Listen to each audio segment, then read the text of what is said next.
look in my logbook here from when I was flying active duty. I can go look at March 8th, 1999, and I see I flew aircraft number 159619, this exact aircraft right here.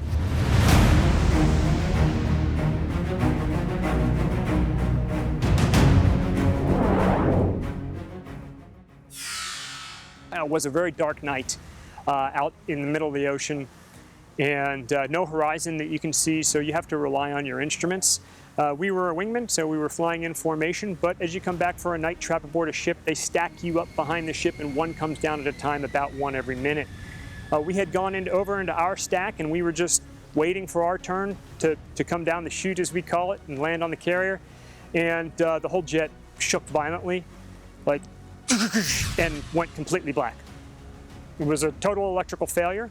The jet's still flying, the engines are still running. We have steam gauges, we call them, some of these things right here that do AOA and pressure to tell us our airspeed. But we had no electronics, nothing that we really need to land aboard the carrier as a solo. So we had to think quickly, couldn't talk on the radio, had no radios. So we went and found our wingman, we knew where he was, we could still see him flashing, but he didn't know that we were Nordo, and we had no electricity. We were completely black, no lights. These are strip lightings that we would use for flying at night up real close, but none of our lights, none of our collision lights, none of our position lights were working. So we got our flashlights out, and we flew near him because we could see him and showed him our flashlights till we were confident that he could see him and we could approach closer. And so we flew formation on him. Penguin did an absolutely outstanding job. We had our flashlights on, we could see our instruments. We flew formation all the way down the chute, so you're looking at an aircraft right next to you while you're flying down. And then right about 10, 15 seconds before landing, black night, no horizon, they flash their lights in the lead aircraft, they pull away, and you transition to the aircraft carrier. You got some rabbit lights, you got a meatball that tells us what angle we're coming in to land, and about the time that I'm telling this story, we trapped aboard the carrier safely. Wingman was up ahead in case we boltered, as we call it. We missed a wire, we took off again, we could fly formation on him again. But we trapped, and I tell you, that's the most adrenaline I've had in my life. I didn't sleep well that night, you know, your body's shaking a little bit. But she brought us home.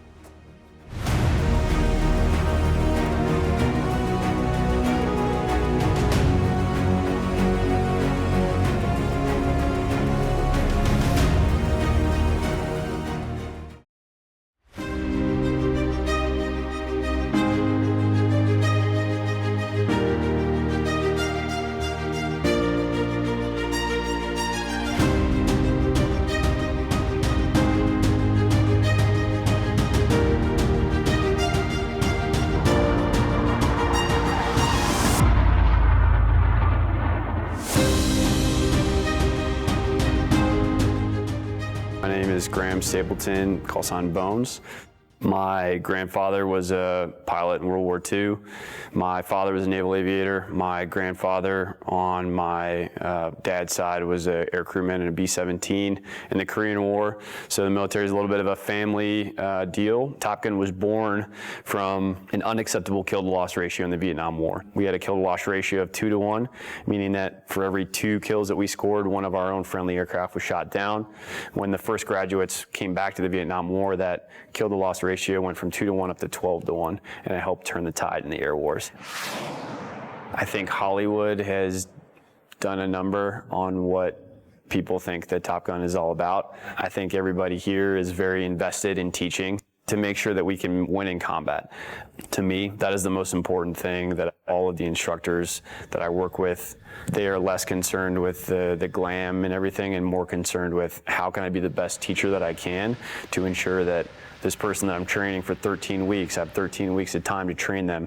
How can I make them as lethal as possible so that they can win in combat when the time comes?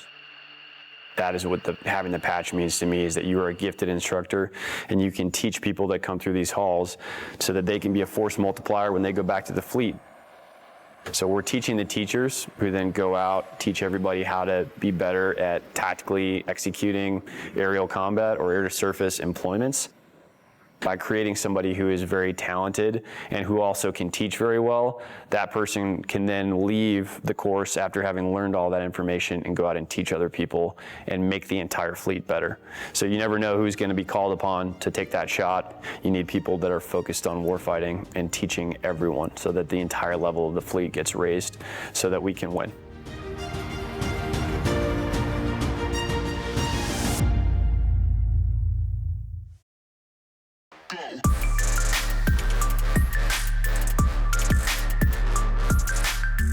Subject is Lieutenant J.T. Loy. This time I'd like to check the stop run button starting with the flight director. It operates. Flight surgeon. It operates. Lieutenant, if you push the stop run button on your stick. It operates. Okay, the flight deck is manned and ready. Okay, Lieutenant, just a reminder about your first run. It'll be a gradual onset run. You won't have your G-suit on, and you won't be straining, okay? Just sit there totally relaxed. When your lights come down to 30 degrees off the nose, or you have 75% light loss, and I want you to hit the stop the run button, okay? Okay. We're ready to go anytime you are. Ready. Okay, this is going to be 5.5 Gs for 30 seconds. Run will begin on my mark. 5, 4, 3, 2, 1, mark.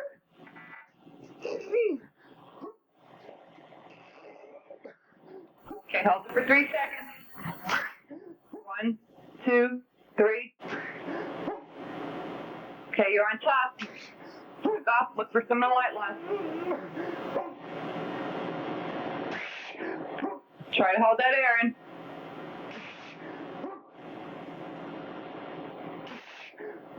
Slack off and look for the light loss.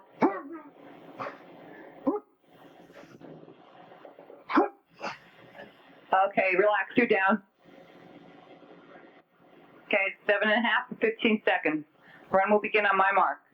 5, 4, 3, 2, 1.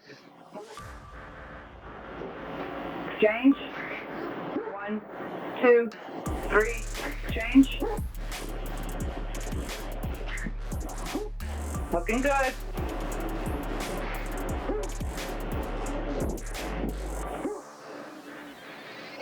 Okay, keep training and relax. Good job.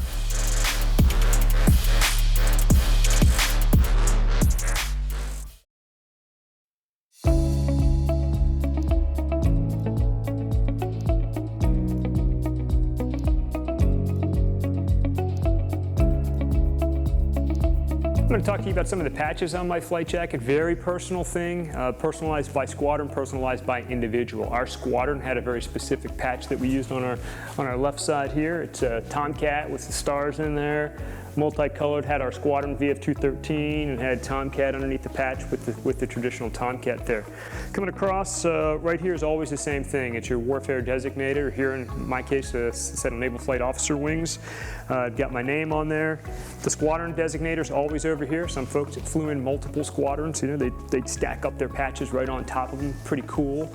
Over here, a standard patch we wore on our flight suits for the Black Lions. This is a nice big triangle patch with a Tomcat on it. And then I've got 2 more here that are my personal patches for traditional, when you get 100 traps or a Centurion on a carrier, you get a patch. And so I have 100 traps on the Kitty Hawk for my first cruise, and I got 100 traps on the Carl Vinson for my second cruise. All right, so you see them talking in the movies with their mask off. It's not going to work. So you're looking at a mask that I flew for all my flight hours I used. It's got a microphone right on the inside as oxygen comes through the tube that's connected to the jet. Also has the electronics for communicating through there. So if this thing's just hanging out, it's very loud in the Tomcat, it wouldn't work. So if you did have it hanging off on one side, you'd just push it up with your elbow, stick it over your face, make your radio call, and then let it hang back down. Little B-roll action while I'm talking here. So this is nice big cutout here for visibility. So if you're looking for somebody, you're looking out, you get very good visibility everywhere on here. You know, like I said, if it gets sunny, you put it down. If it's not, you can put it up. All right, after a great flight dogfighting, tearing into somebody, training, flying fast, pulling G's, having a great time, you get back to the paraloft, you got to get everything off.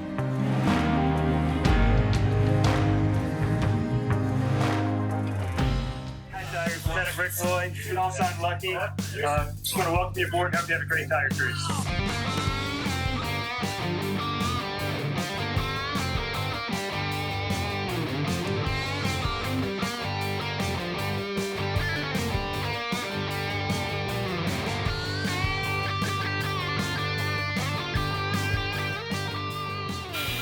Go black hot.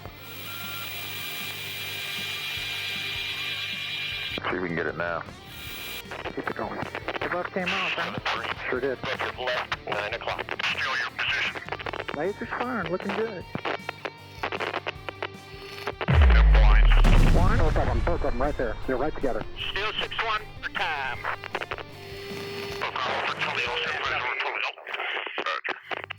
Woo, baby!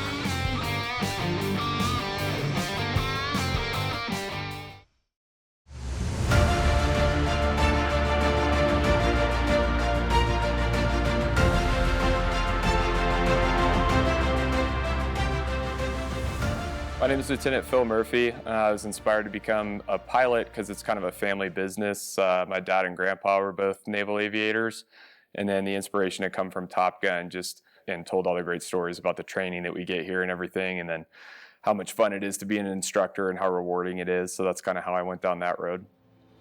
In terms of graduating students that meet the bar here to earn the Top Gun patch, all of the instructors work to an extreme level on a day-to-day basis to make sure that all of our students will graduate at the appropriate level.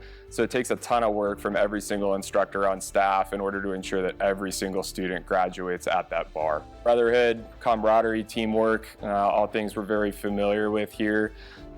So Top Gun, since it was founded in 1969, has been an organization led by junior officers.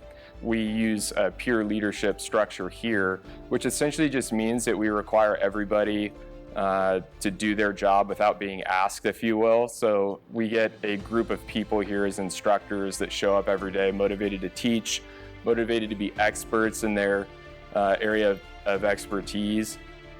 So in terms of legacy, I don't want to be specifically remembered. I just want to be a contributing member of one of the generations of Top Gun instructors that carried the overall legacy of the institution forward and handed it off to the next group in good terms. So the story of fines regarding quoting the Top Gun movies is true. The new movie was actually really cool because a lot of the flying shots are real. And a lot of the flying was executed by other junior officers, so it's in keeping of the tradition of Top Gun being a JO-run organization. And we had fleet aviators from all over the country contributing to those flying shots that were in the new movie. My name is Michael McBride, call sign Shady. I'm the current Top Gun executive officer. What inspired me to be a Top Gun instructor was I grew up in Kingsville, Texas, small town. Near a jet training base, and my dad is a retired Navy chief. I grew up watching jets fly over my hometown, as well as my dad was a huge inspiration for me to fly aircraft. The way that we operate here at Top Gun is this organization is mainly driven by lieutenants or basically junior 04s. My job clearly is to support them in running the Top Gun course and running the Top Gun syllabus. In that, we have very high standards for the course. So a normal Top Gun instructor is here for approximately 33 to 36 months. The instructors at Top Gun are here to do one thing and one thing only, and that's teach others to win in combat. We want to make the most lethal aviators across the Department of Defense. Most days for a Top Gun instructor run between 14 to 16 hours here. That includes flying, instructing the course, or for that matter, in the simulators working to get better. We pride ourselves on 3 traits for a Top Gun instructor, and that's humble, credible, and approachable. Not just for our Top Gun IPs, but also for our graduates that go out to the fleet.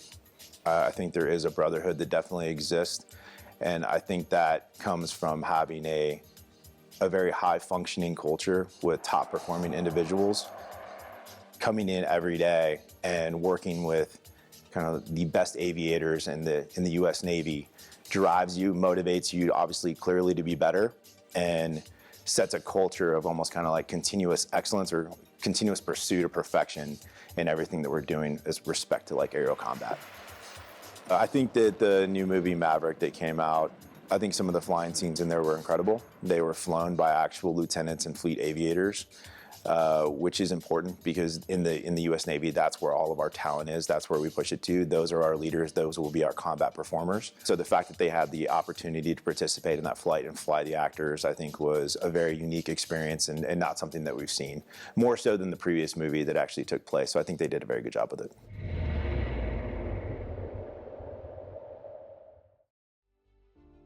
Something that some folks don't often acknowledge or talk about is the tremendous sacrifice, the strain on families, on the sailors, men and women that deploy to serve as serving in the military of the United States. It varies across all of the services, and for the Navy, from my perspective, it was very challenging. You spend a year plus what we call workups, preparing an entire air wing, preparing a ship to be deployed. And the whole air wing comes aboard the ship and off you go, and you don't come back for 6 months. Op tempo in recent times, and it varies at different times, you could come back in 7, 8, 9, 10 months in times of war, sometimes even longer. And that can create a tremendous strain on families. Without a network, without a support structure from Americans like yourself, that can write letters, send care packages, just let the warriors that are out there sacrificing for the freedom of the United States, let them know you're there for them and you care about them, and that means everything. My name is Jamie Jameson, and I'm the museum manager at the Florida Air Museum. So I grew up, I'm a military brat. My dad was in the Navy, so some of my earliest memories are watching movies like Top Gun and going, oh, there's Dad. There's Dad. Every character was Dad. And then going out to the runways at North Island in San Diego and watching the aircraft take off and land and waving at the pilots. So the sound of the aircraft, even it's kind of funny, the smell of the oil, all of that brings back memories of my childhood and just makes it feel like home when I'm here. I've been with the Florida Air Museum for about 3 years. I started in September of 2017. The museum itself is made up of a collection of assets. They're either artifacts that belong to people or individuals, but really help to tell the story of aviation in the state of Florida. I love having student groups in here. We talk about a pilot named Ruth Elder, and she was a female pilot from Lakeland that tried to make the first transatlantic crossing before even Amelia Earhart does. So it's really fascinating to kind of weave into those stories that aren't really well known, but that emphasize the role of aviation in the state of Florida. So my favorite plane on property, oh, that's like asking who my favorite child is, but my favorite plane that I kind of come to time and time again is Loving's Love. It's a great little aircraft. It is a replica of an original design by Neil Loving, and Neil Loving was a pilot who had lost the use of his legs in a tragic glider accident, and he specifically designed this aircraft so that he could fly it with his limited leg use. What's really cool about the story is that this replica is actually built by an SR-71 pilot. His favorite thing was this story about this little racing airplane that Neil Loving built, and he loved it so much that he built his own replica, and he actually flew it to visit Mr. Loving and show him, you know, I was so inspired by you, here's what I built. So one of the great things about the Florida Air Museum is we have our own on-site restoration building. The Bueller Restoration Building works on the aircraft that you'll see on display in the museum, as well as some of our flying assets, meaning aircraft that we can take flying individually. Really interesting project that they're working on right now is called the Spirit of Lakeland. And the Spirit of Lakeland is a partnership with Able Flight that allows those with varying disabilities the opportunity to earn their private pilot license. We're very fortunate to have 3 Navy aircraft on loan for the United States Naval Aviation Museum in Pensacola. They include the Sea Dart, the Vertical Riser, and of course the F-14 Tomcat.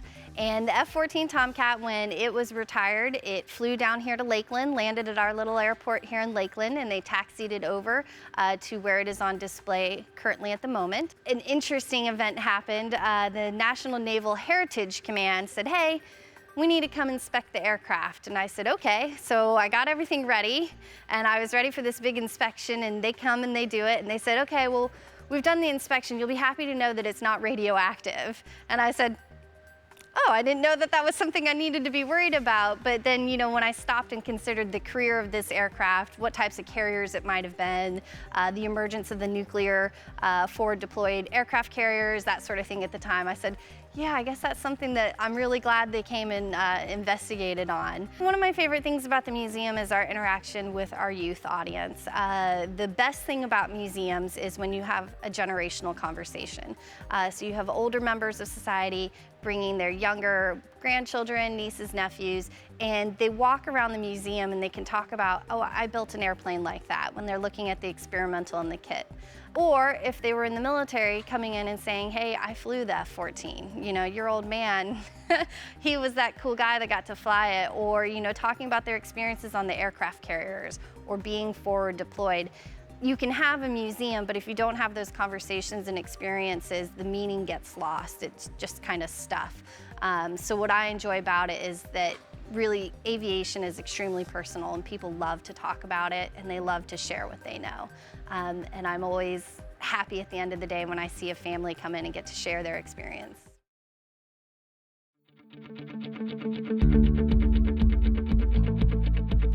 One of the nicknames they gave the Tomcat over the years was the turkey.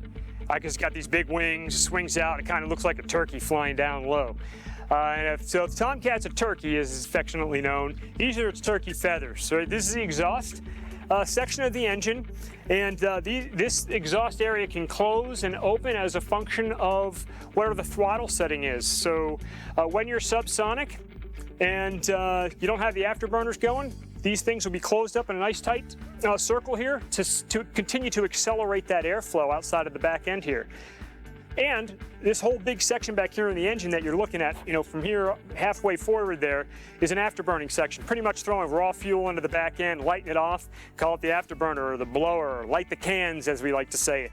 When we do that, these turkey feathers open up because as you light those cans, that airflow ignites and becomes supersonic. In order to accelerate supersonic airflow, we're actually going to do the opposite of what you'd think of as a nozzle like on your garden hose, and we're going to open up. And this opening, this larger area by about 10%, is going to accelerate the airflow out the back, giving you even more efficiency using the afterburners. Tail hook, it's sitting back here. This is what stops you every time. Got a tail hook right here. This guy sits up when you're flying around, but you'd put it down. You know, right now they've got it wired up for safety, but it would come all the way down. It's held down by some snubber pressure, and it's what grabs the wire when you're landing on the carrier. We also have a dump mast right here, and when we needed to, you needed to get down to max trap, or the maximum amount of weight you could have when you're trapping aboard the carrier, you'd have to dump some fuel sometimes, and so we could dump a lot of fuel out of this dump mast. Fortunately, in the Tomcat with its afterburners, we could burn gas faster than we could dump gas. So why would you use a dump when you can just burn it up and have some fun and go fast, which is what we normally do. I feel like I can fly this thing now. You've given me that adrenaline rush. It's a beautiful bird, and it's amazing that coming back and standing next to one after so many years. It just brings back so many fond memories. I'm glad we could share them. My name is Ed Young. I'm the Executive Director of the Aerospace Center for Excellence. The Aerospace Center for Excellence is the 20-acre campus on the south end of the Lakeland Linder International Airport, which includes the Florida Air Museum, the Central Florida Aerospace Academy, the Tom Davis Educational Center, the Piedmont Laboratory, the Bueller Aviation Restoration Center, and a fully functional 727 classroom. The Florida Air Museum is dedicated to aviation in Florida. It's actually been declared by the state of Florida to be the official aviation museum and education center. We try to collect artifacts that are related to Florida history. The Bueller Restoration Center is directly across the street from the Florida Air Museum. In April of last year, we received a giant box with hundreds of parts in it, and we are now constructing an aircraft. And that aircraft is being specifically designed to help people with disabilities, particularly paraplegics and quadriplegics, learn how to fly. The program that we're using, Able Flight, has put wings on over 100 pilots so far that have disabilities. The great thing about the program is that when you're in the air, you are simply a pilot. You are not a paraplegic, you're not a quadriplegic, you're a pilot. And the avionics are mounted into this and then mounted to a TV bracket. So basically what you can do is come up with your wheelchair, position yourself, put yourself in the aircraft, and then pull the avionics panel back across to you. There's also a bar right here that it's not back from the metal shop, but there's a bar right here that controls the rudders. That way, if you don't have use of your legs, you can still control the airplane. And then there's a center bar that controls the ailerons. So everyone who works in the Florida Air Museum has a different specialty or different interest. As it happens, I'm an aviation historian, and I love the ones that are tied deeply to history, including the Baby Laird, which was built in 1913 by Matty Laird, who became one of the most innovative individuals in terms of the golden age of aviation. He hired a few people that aviation people are familiar with: Clyde Cessna, Lloyd Stearman, and Walter Beach. The International Council of Airshow Performers has their Hall of Fame here. There are airshow planes. In fact, there's an airshow plane right above me, the Red Baron. I do love the Baby Laird. Matty Laird was absolutely essential in terms of Kansas aviation. Kansas is actually considered the air capital of the world because so many of the aircraft are still produced there. 85% of all of the general aviation fleet are still produced in Kansas. Well, Matty Laird, he was crazy if you think about it. He took parts off of a bicycle. He took a glider wing that he had, he put them together, and at the time in 1913, he was earning $300 per flight, which is about 10 grand a day just to fly that thing. Katherine Johnson borrowed his next version of that called the Bone Shaker, and she flew it in China and Japan and really convinced people in that part of the world that that was a legitimate way to travel, air travel was gonna be the next big thing. I do love that plane. I climb in it every time I get a chance. The other really super cool one, the Ford Flivver back there. So Ford really had this notion that they were gonna create the Model T of airplanes. And they did a Ford reliability tour in 1926, 1927. They really thought that plane was gonna be parked in everybody's garage. The Peyton Pole, I love the Peyton Pole. So originally when they built the Peyton Poles, they used Model T engines, and the radiator would sit in front of you. So you had to land it by guess, by feel, by looking out the side of the plane because the engine was right directly in front of you. That plane flew in here, and all those awards that you see in front of that plane were awards that plane won because it was so cool. The design was so neat. And it was so true to the history. But that's a pretty amazing plane. The Florida Air Museum is a unique collection of specifically Florida items and then a little bit of militaria. So you have a chance to walk into the history of Florida, trace the roots of some great aviators from across the state, see some of the airplanes that really made a huge difference in terms of the development of aviation. The very first commercial flight, most people don't know, was a scheduled flight in Tampa Bay. It was a seaplane that flew from one side of the bay to the other. Florida has been incredibly important in terms of aviation because we have so many good days of the year to fly. The reason that the Space Center is here is because this is an awesome place for aviation type weather and aviation development. At the end of the day, he's used to going 750 plus miles per hour. And now we're going to take a little ride on your little SR-20.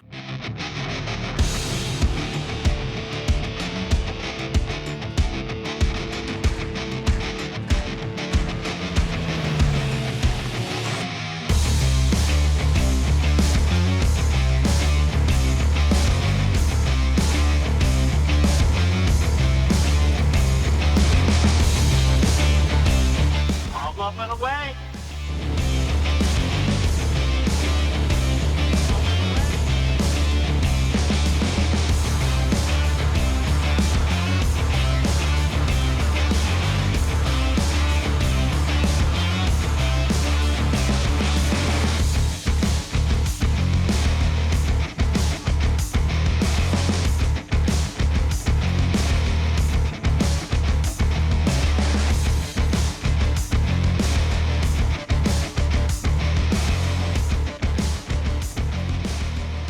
And the only reason I like riding, or I'm willing to ride on a single engine aircraft like Cirrus, is because it has a parachute. Over 500 feet, right? Over 500 feet. See? I should be a pilot. He's ready to go. I'm qualified. You're qualified to make that thing happen if you had to. Lucky. We don't ever want to use that, though. That would be unlucky. I'd rather go in one of these, though. You're going to make that happen? We're going to try. F-35? No, that's single seat only. Oh, is it? F-18F. It's a two-seater. F-18F. Let's go.